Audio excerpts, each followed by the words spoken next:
there, friends. So today what we're going to be doing is we're going to be canning orange juice. Now, besides just going over how to can orange juice, which I think we can do pretty well. This seems like a pretty easy recipe. The thing is that I'm going to give you a ton of tips along the way, not only for canning orange juice, but also a lot to do with oranges and how orange juice is made. Because what a lot of you guys don't know is I worked for Tropicana for over 15 years. Yeah, in the factory for a long time. Boom, right there.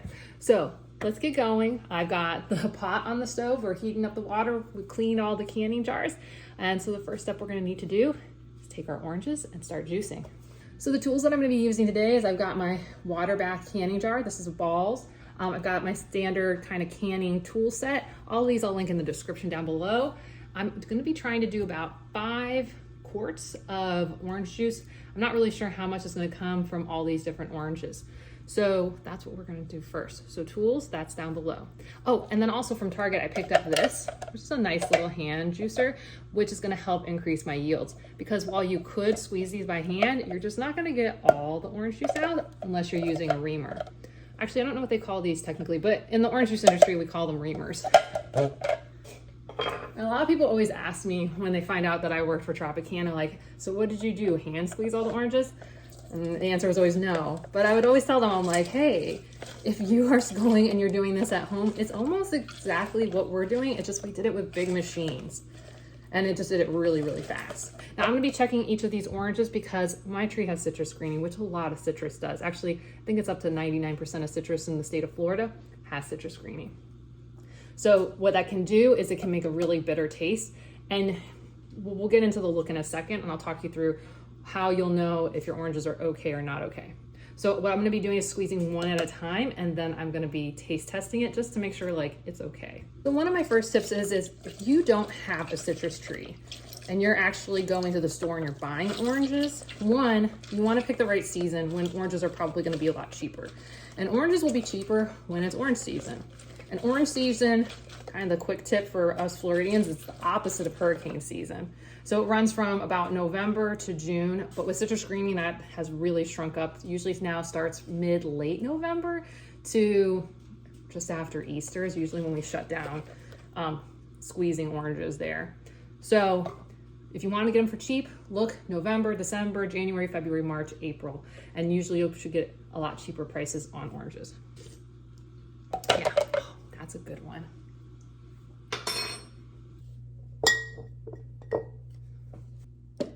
So what I've done is I've heated up my jars for about 10-15 minutes in the water bath as it was heating up. So they are nice and warm. And the challenge is a lot of my oranges are pretty cold because they've been in the fridge because I've been storing them. Because when you get the harvest, it's kind of like, I'm ready. So you just kind of got to do what you got to do. Oh, and what I like about this juicer is it's got a little spout so I can start to pour my orange juice right into the jar as I go along. And here's where you got to make a decision. Do you want to have some pulp or lots of pulp or any pulp in your orange juice? There'll be some small amount of pulp in there. That's always going to happen. But this bigger amounts of pulp, do you want it in? Do you want to not have it in? And that's kind of the cool thing. Actually, even when we make real orange juice, when we make Tropicana orange juice, it's literally the same. We take all the pulp out and then we add it back in later, depending on whether you want some pulp or lots of pulp or whatever. Now here's one of the challenges if you go and buy oranges from the store. If you're buying oranges from the store, those are usually California navel oranges. And navel oranges are eating oranges, not juicing oranges. And a lot of people don't know that. That's kind of the big difference between Florida oranges and California oranges is Florida oranges are grown for juicing and California oranges are mostly grown for eating. So like, what does that mean? Like, is that a difference that makes a difference? Well, yeah. Because what happens is that in eating oranges, there is a lot more of the pulp and fibrous material because it's going to give you a much more full feeling in your mouth. Oranges in Florida are bred to be very, very juicy. And you will know when you get a juicing orange because you eat that and juice sprays everywhere. When we ate these inside our house, we had juice hit the ceiling, it was everywhere. It was everywhere. So the thing is that if you're gonna go and buy just a bunch of navel oranges, you're not gonna get as good of a yield as if you bought juicing oranges. Now, if you live down in places like Texas or Florida, this is where you guys could go and go to like those farm stands where you can buy oranges from the growers directly, which is a great way of doing it. And then you can get juicing oranges. I have what's probably considered a Hamlin orange. Hamlin oranges are the oranges that we use that just have a ton of water in them. A ton of water in them. And that's what makes them great for juicing, is because one orange is gonna hold a lot of juice versus your navel oranges. You'll see, if you ever squeeze it and you can see the difference, big difference. Now here's the thing. If you get something like a Valencia orange, woo, my dear, if you are diabetic, watch out. Those things are so sweet. I've had people when they've tasted fresh Valencia oranges, and we would get them when that season would come, oh my gosh. You'd go over there and you taste it fresh, like you could just feel your blood sugar level like, whoosh. And people would think, did you add sugar to this? Is there high fructose corn syrup? No, they are literally that sweet. So if you're looking to go to like a fresh farm stand, if you want just a lot of juice, things like Hamlin, Star-Kissed, those will have a lot of juice. They may not even know what type of juicing oranges they have. They just know they have juicing oranges. But if you see Valencia, just know you can take a couple Valencias and mix them in with your other types of juicing oranges, and you're gonna get that really like tart, sweet taste, but not have it be overwhelming. And that's kind of what it's done at orange juice factories, is they take different types of oranges and the juice from them, and they go and they mix them together in order to make the orange juice that you drink. And that's why the flavor throughout the year is really, really consistent. Versus if you grow different types of orange trees that come ripe at the same time, they will not have the same flavor because they're actually different types of oranges. And that's how they get consistent flavors, whether you're buying Simply Orange or a Tropicana or a Minute Maid. So then you're gonna get an orange that looks like this, and you're gonna think it's bad. But here's the thing, oranges that are bred for orange juice, it's not about what's on the outside, it's about what's on the inside. So they can be very ugly, and especially since citrus screening started really hitting the state in like 2004, 2008. Honestly, when we would see the trucks come in, they used to have that kind of really classic like orange look. And over the years, as citrus screening spread, you would see more and more oranges that came in like this, and they started to have a brownish, greenish look on the outside. They looked ugly. They looked really ugly, but the orange just still tasted good. So just know that, especially with juicing oranges, and if you're getting them out of Florida, Texas, places, well, basically anywhere that has citrus, now has citrus screening across the world, Florida was kind of one of the last places to get hit. The reality is that they will look ugly on the outside. And this is why I'm doing some of the things that I'm doing, which is I'm kind of trying to split it up, because you can have an orange that they taste bad. When you get one that's like really bad, it's bad. And you can't necessarily tell from the outside. So I'm trying to split it up so I don't lose any orange juice as I go and keep juicing my oranges. And you can see I'm just kind of taking it and I kind of rotate it around because I'm trying to pull all that pulp out, get it all the way down into the peel. Another fun fact, if you ever wondered what happened to all those orange peels at Tropicana, they get turned into cattle feed. Nothing from the oranges is wasted there. Oils are sold to perfume companies.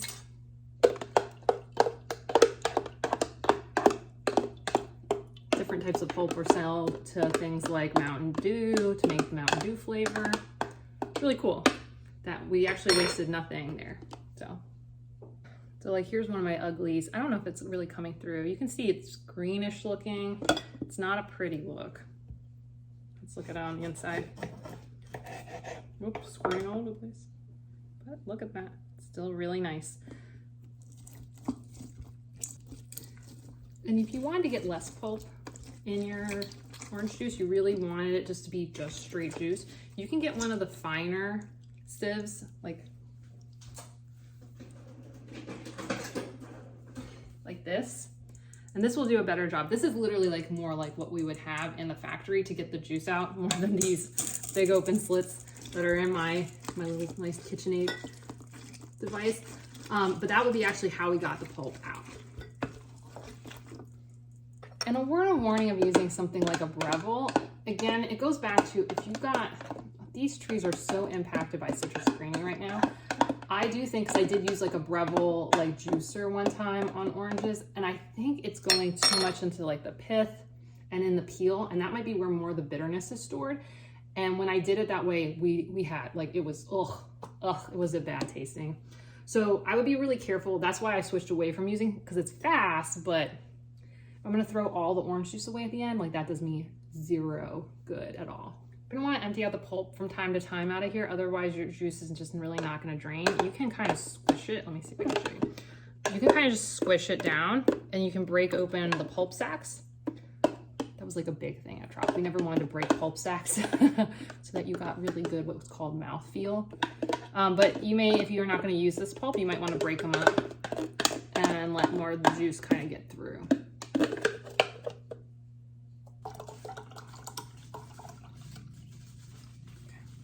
Can we just do like a comparison? Look at that juice color. So one of the things I found interesting is that one of the ways people preserve their orange juice is they actually will buy orange juice and then they will can it. And really, one of the easy things you could do is you can just freeze these. It's really common, actually. I know that we used to get a lot of consumer calls for people freezing. And that's actually how, before, you know, we had some of the more modern techniques with orange juice, that your orange juice was stored so that you could get fresh orange juice through the years. They would do huge blocks of ice.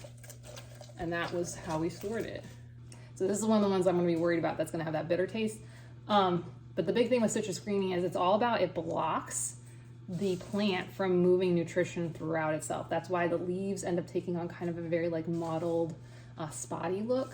And the fruit will not come to full maturity. It drops early or it gets a very bitter taste because it's not actually moving the nutrition. So if one of them was going to be bad, this would be one of the types that I would think might end up being bad, but we won't know until we open it and we taste it. Just from look, I mean, kind of keeps following what I said. It still looks good. One of the things in this one is it's got a lot of what we call embryonic seeds.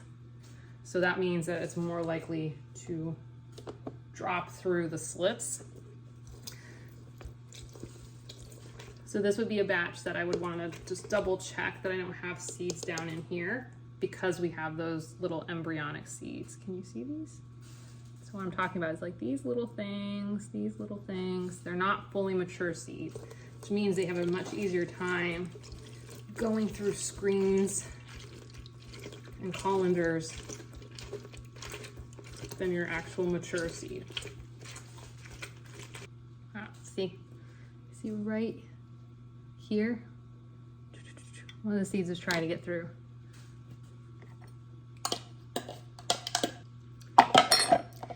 Versus a lot of the other oranges that I tasted, this one is super bland. It just tastes like mildly orange flavored water.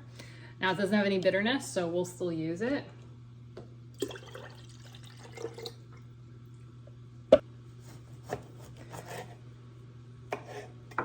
So would you have thrown that one away? But let's find out. Does it taste okay?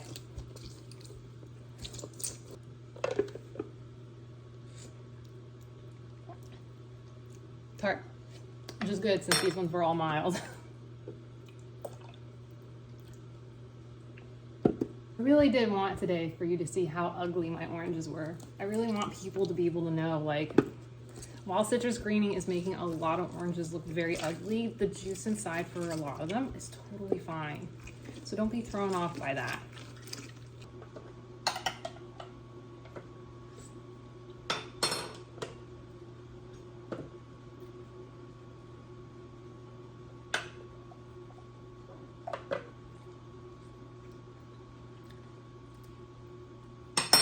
It's really bland again.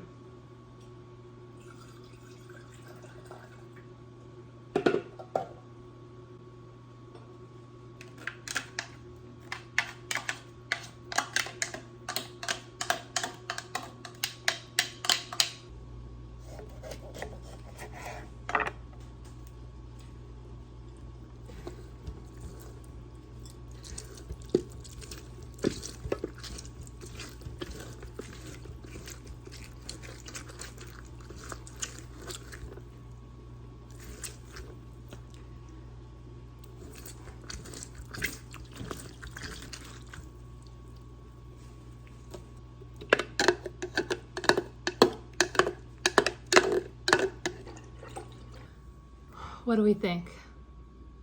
Is it gonna be bad? Let's find out.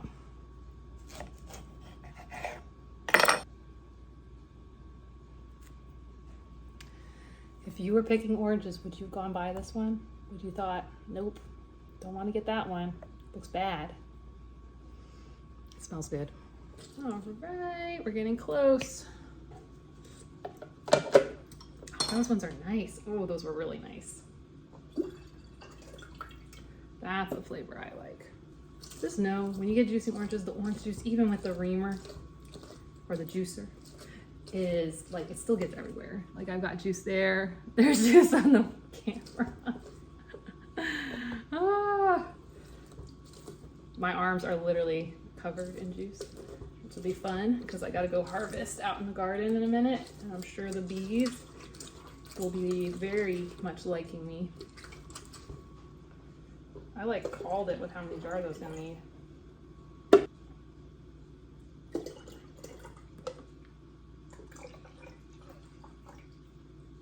Okay, our last orange, and it's our biggest one. Ah, we've been squeezing for a while now, but I'm really excited about all the fresh orange juice we're getting. That looks amazing. Oh, it smells amazing too. It's like my tree put all its energy into this one orange.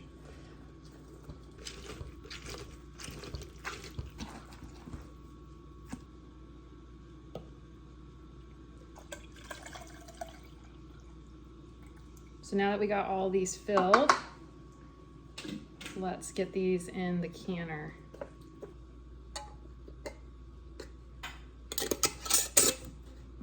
So, got the lids on, hand tight.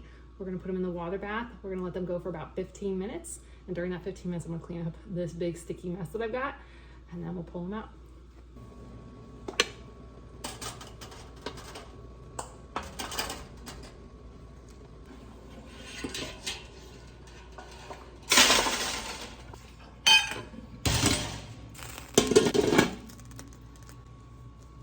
Now, one of the things I found really interesting is that online I saw that it said actually heat up the orange juice to 195 degrees before you put it in the canner for 15 minutes. And why this is interesting is that when we would pasteurize the orange juice within the factory is we would do what's called flash pasteurization. It only actually would be at 195 to 198 degrees for about 2.7 seconds. So to get this juice all the way up to 195 and then put it in boiling water at 212, way too much. You're gonna be cooking the living crud out of this juice. And I know that when we would do shelf stable, like these kind of things, at the Gatorade facilities, because that's actually where that is made for Tropicana, is they cook they just cook it. They just cook it. And if you ever take a shelf stable type of orange juice and you put it next to a refrigerated orange juice or fresh, you'll notice it has a brownish tinge, and that's because it's been cooked so much. So what we'll do is, this is gonna get up to 195 degrees just being in the hot water, and then we're gonna just let it run. Now that I see it's boiling, we know it's at 212, so now we're gonna let it go for 15 minutes. I'm gonna put the timer on, and now I'm gonna go clean up the mess.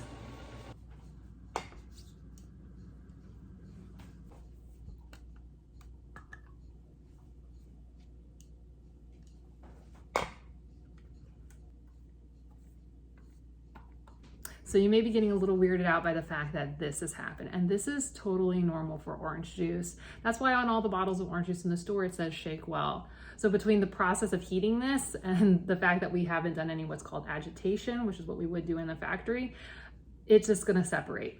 But when you're ready to use it, you're just gonna shake it really well and you're gonna get that beautiful orange juice back. Totally normal. And what we're gonna do next is we gotta use some of this orange juice. Drink it? No, because I've got a bunch of my nice Tropicana orange juice, but we will be making a nice citrus vinaigrette for the salad that I'm gonna go harvest in the garden. So if you wanna make sure you don't miss that, go ahead and like, subscribe, and ring that bell for notifications and click this video right here. Okay, I'll see you soon. Bye.